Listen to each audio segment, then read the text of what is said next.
Yes. So Well, when I got here today, yeah, her little treats that you give her, she like definitely turns into a little puppy when you hand those over to her. oh, she's a little bossy too, because Oh. there's times where like I mean, I don't want to say that she got that from somebody, but she could have.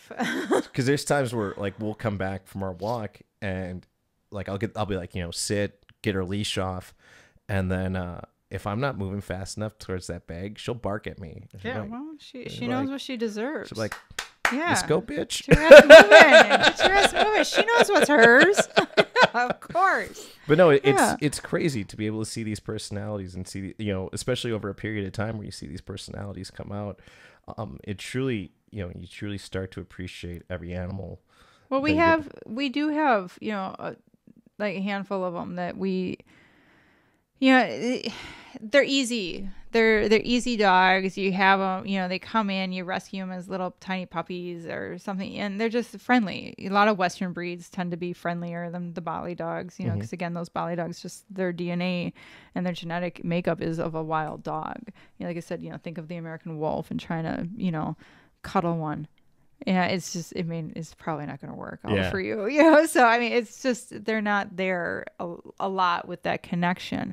But, you know, so, I mean, you have those easy ones and they're fun. But then you have these other ones that do take their time to let you really see their personalities. And it's pretty cool, like, when they do open up and share. And, you know, I have one dog, Johnny, his name is. He's a tiny little Chihuahua looking thing. I don't know, Chihuahua mix, I don't know, small breed. But that one? Yeah. Okay, Randon, I'm going to put it up on the screen. Can you pull up the one of Cari and the dog in her lap? I'll put it up on... That's all of them. Well, that's... There he is. Do you have it up? Oh, there we go. Go ahead. So let's just give... Yee, that's Johnny. So Johnny, aka Schitzenbag, that I announced this year, his name, aka Schitzenbag. Johnny, that little bag that he's sitting in, he's shitting it before. So Johnny came. There was one day somebody posted these dogs that were in a small cage, and they just looked like hell. And Johnny was in there with his dad, Kino, and his daddy's like a little min pin type, and Ebony saw it and she was like, oh shit, you know, we got to get these, like, they're, you know, somebody's gonna give them away. And we knew that they weren't sterilized and they already looked so extremely unhealthy, and we were like, we just can't, you know, the breeding aspect of them, and they just looked horrible. I mean, they were so horrible. And we were able to get them, and Johnny, little Schitzenbag, I love that fucking name. he was not friendly whatsoever. He is like that little face. Yeah, that. Friendly? Don't let that face fool you. He was an ankle biter, and I honestly was just like, oh God, you know, he's just so mean. Why do we have this dog? And, and his dad loved me. His dad, Kino, loved me. He was a big part of our Tongue Out Tuesday that we started a couple years ago, and he had no teeth, but he also had a really bad heart. And Kino was obsessed with me. Like, Kino would stand in front of my door and just, you know, and be like, why aren't you like picking me up? And his tongue hung out of his mouth because he had no, you know, teeth. So like it would sit there and flap back and forth. And no, not the white one. Okay. And so he would, you know, he's just a tiny little thing. And Johnny had no interest in me, and I had no interest in him because he was an ankle biter, and you pick him up, he's not far off from Ozzy, and like I was just like, oh God, you know, like he just doesn't like me, which I mean was heartbreaking. And then Kino died. We came home one night, and all the dogs were on our porch and they were surrounding him, and it was really, I'll cry, but it was really hard to see because they were so attached like everybody. I don't want to cry because I'm such a big baby. Kino was Here you go. Kino was a really like sweet little dog, and I'm happy that we gave him a good life, before he passed away. And he had a really bad heart, so we don't really know what happened for sure. But he was, when we got home, like, we think the dogs actually pulled him up maybe onto the porch because there was a bite mark, but there was no blood. So we think they literally pulled him up after he passed away, and they were surrounding him. And it's like they didn't want to let him go. And it was one of the strangest, and I don't know if you want to call it spiritual or what, but it was one of the most like moments that I actually felt like a huge connection with them more than I did before. It was just one of those moments that I just felt like I saw this pack mentality that they were mourning this dog. And so Johnny, little Schützenbag, I felt really bad for him because he was so attached to his father. And he hid in the corner all the time and wouldn't come out and was ankle biting and being an asshole. And so I finally was like, that's it. No, you're going to love me. And I, would pick him up and start carrying him around with me.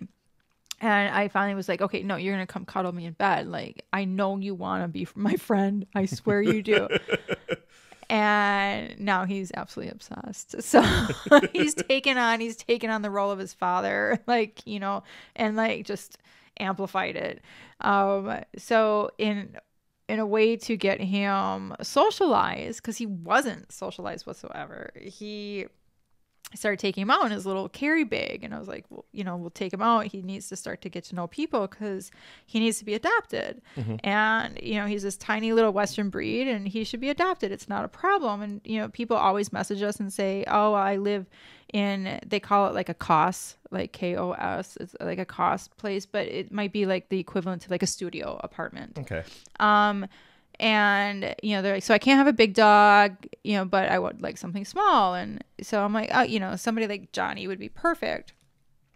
But Johnny was not having it. Johnny was like, nah, I'm yours and that's it. And so he's really friendly with anybody who comes to the house. But he just, he's decided I'm his person, and I guess I'm stuck. So New Year's Eve, not this past New Year's Eve, but the New Year's before, we were out on New Year's Eve. It was this like spectacular moment, which, happened. We never get a chance to go out at all. And Johnny shit in his bag. So I was like, why would you do that? Like, you never poop in your bag. And I thought it was a one-off. Like, I thought, that's it. It's a one-off thing. It's not, never happened. He's never done it. Ever, but I don't know why he wanted to that night. It wasn't like fireworks were happening or anything. He just literally pooped in his bag. I was like, that's just the rudest thing like in the world at dinner, nonetheless. And I was like, oh, what is that smell? It's him. So then we fast forward to this past New Year's, and there we are again. And, we're making a joke about, Ebony and I, like, due to COVID, obviously a lot of things were different this year for New Year's, and our New Year's is much different than American New Year's. And so we were joking around, and I was like, oh, let's take Johnny, maybe hopefully he won't shit in his bag this year. And he did. So so he did. I was I don't know why. I don't know what's wrong with him. So he was announced this year as Johnny, aka Shits and Bag. And again, that's the only time. And it's like he knew I don't know. I think he on purpose does it.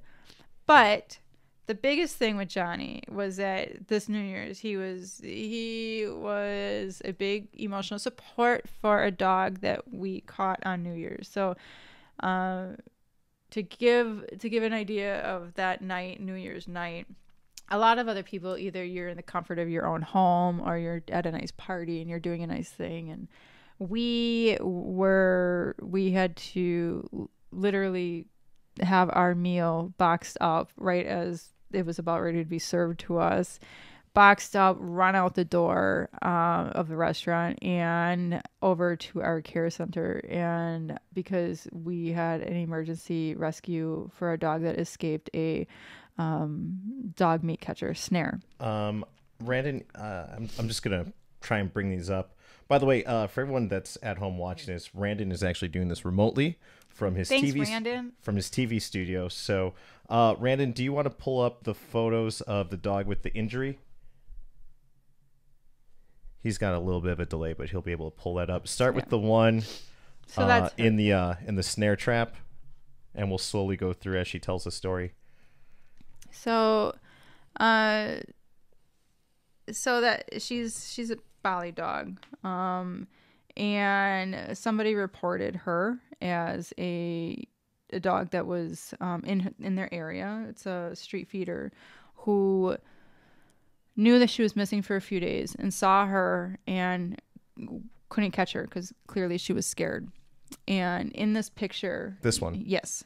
So in this picture, it's not the blue rope that was after a farmer helped catch her, but if you look under her arm, under her leg, you can see there it is. That is what a metal snare trap did to her.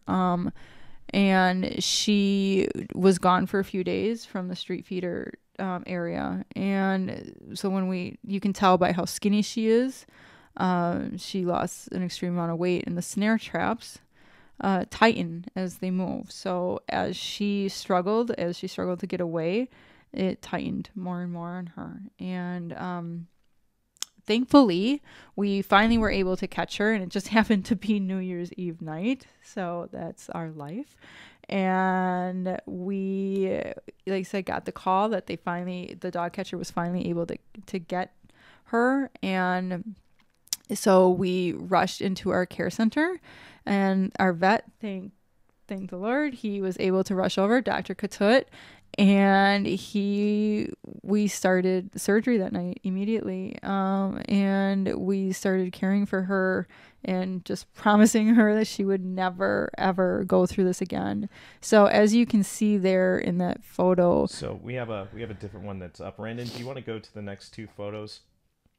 Other direction. There you go. There.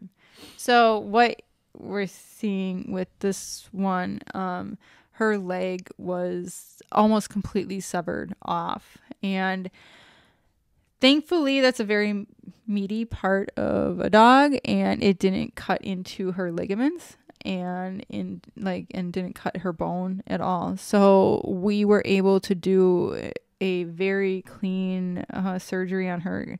Dr. Katut did an amazing job. It also, so that's just one side. It actually goes all the way across her chest and over to the other. So, Brandon, can you go 2 photos over to the operation? There you go. Yeah, so that's Dr. Katut. Poor guy had to come in on New Year's. But yeah, so she is now with us. She's one of those dogs who will always be a little bit more afraid of people. I don't blame her. After what she went through, I can't get mad at her whatsoever for that. What I do know is that she feels safe and she's happy, and that is her right now. If you switch to that other one. Brandon, can you go to the last photo, post-op? Thank you.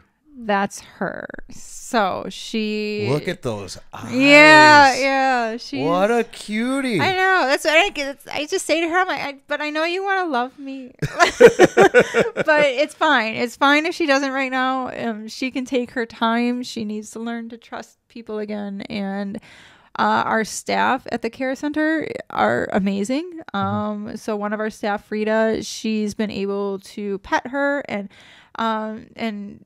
become friends with her.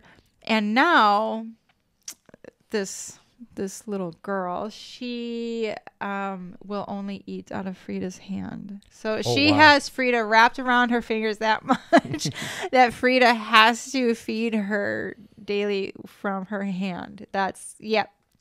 So that's what she said. So, and that's fine. Right now, Frida can't pick her up or anything like that. But the fact that we've made that much progress with her is fine with us. Yeah. She's in a safe place. She gets her own little bed at night.